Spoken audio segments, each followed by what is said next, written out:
No dobre, vidím, že ste sa udrela. Boli to moc? Podopierajte si to, takto to je najlepšie.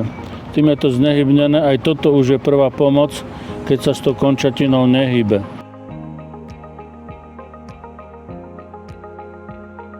Príznaky sú jednoduché. Úrazový mechanizmus, to som videl, ako ste zakopli, bolí to a nemôžete s tou rukou hýbať.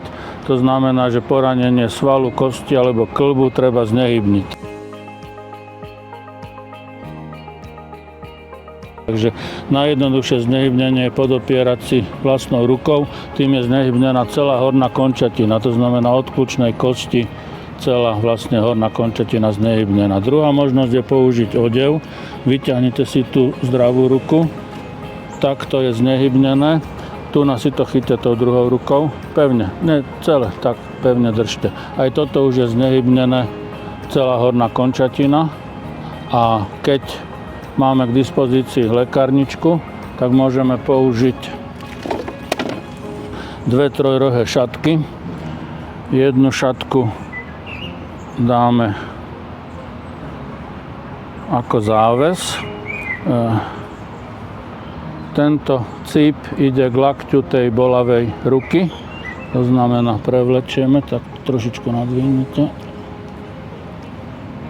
z tejto strany a z druhej strany zaviažeme vzadu,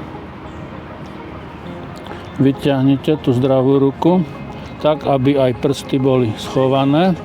Tu na tento cíp schováme, prikažte si to takto lakťom a s druhou trojrohou šatkou popod pazuchu takto zviažem, zase uzlík vzadu a týmto spôsobom jedna trojrohá šatka udržuje v tomto smere, druhá v tomto smere, čiže dve trojrohé šatky a úplne perfektné, efektné aj účelné znehybnenie všetkých svalov, kĺbov, kosti na celej hornej končatine.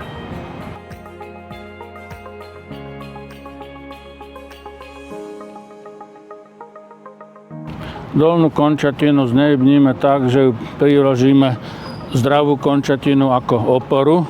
Kde vás to boli? Tu, no? Dobre, takto to pomaličky vystreme. Tak. A teraz to zviažem spolu.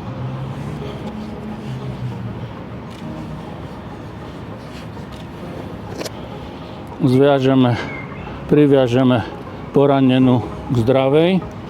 Uzlíky robíme na strane zdravej končatiny.